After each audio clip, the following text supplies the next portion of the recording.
Shalom saudaraku yang terkasih di dalam Tuhan. Jumpa lagi dalam berkat hari ini.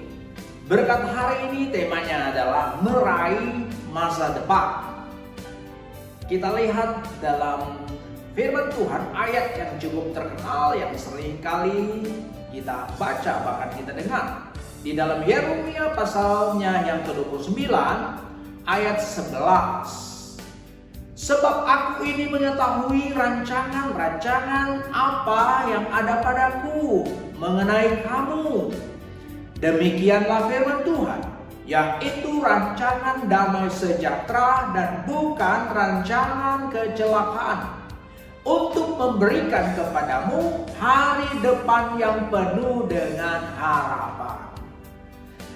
Nah, sebagai renungan inspirasi, Sok Canggu terpaksa kehilangan kedua lengannya setelah tersengat listrik bertegangan lebih dari 20.000 volt pada saat mengalami kecelakaan kerja.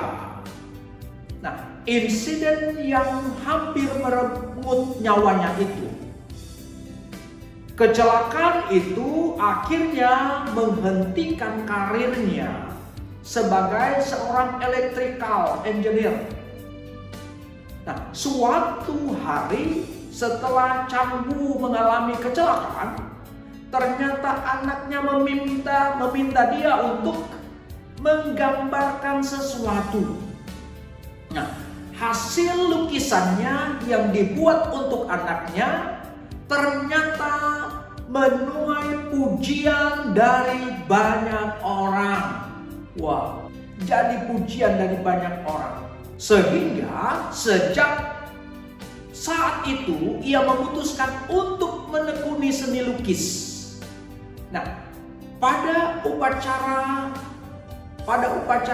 Sochi Winter Paralimpik di Rusia pada tahun 2018 lalu, Canggu mendapatkan kehormatan untuk mendemonstrasikan kemampuannya melukis.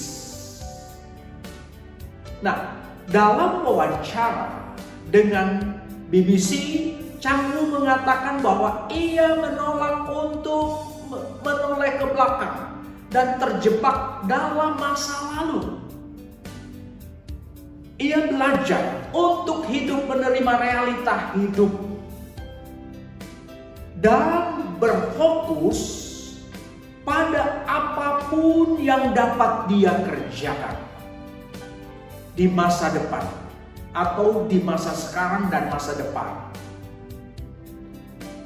Saudaraku, tidak jarang dalam hidup ini kita pun diizinkan mengalami suatu insiden yang memaksa kita untuk banting setir. Kecelakaan, kebangkrutan atau kehilangan orang yang dikasihi dapat memaksa kita untuk membuat penyesuaian yang besar dalam hidup kita. Nah, saudara, Yusuf memiliki kehidupan yang baik sebelum ia dijual sebagai budak oleh saudara-saudaranya. Setelah berpisah dari keluarganya, Yusuf harus menerima realita bahwa ia sekarang adalah seorang budak yang dipekerjakan di rumah seorang pejabat Mesir. Namun, hal itu tidak membuat ia berdiam diri dan meratapi nasibnya. Yusuf tetap berpikir positif dan fokus pada apapun yang bisa ia kerjakan.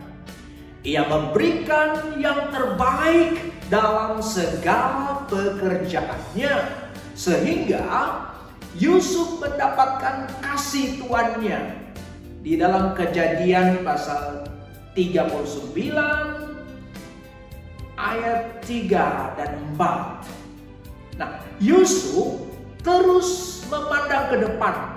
Walau harus melewati banyak pasang surut kehidupan, hendaklah kita juga belajar seperti Yusuf. Jangan suka menoleh ke masa lalu, apalagi meratapinya dan tenggelam di sana. Melainkan arahkan pandangan kita ke masa depan dengan penuh iman dan pengharapan. Karena itu, saudara-saudaraku, yang harus dilakukan ketika jalan kita di depan seakan-akan sudah tertutup, jangan berdiam di sana dan menoleh ke belakang. Carilah jalan lain dan lakukanlah penyesuaian yang diperlukan untuk terus maju ke depan. Dan berjalanlah bersama Tuhan.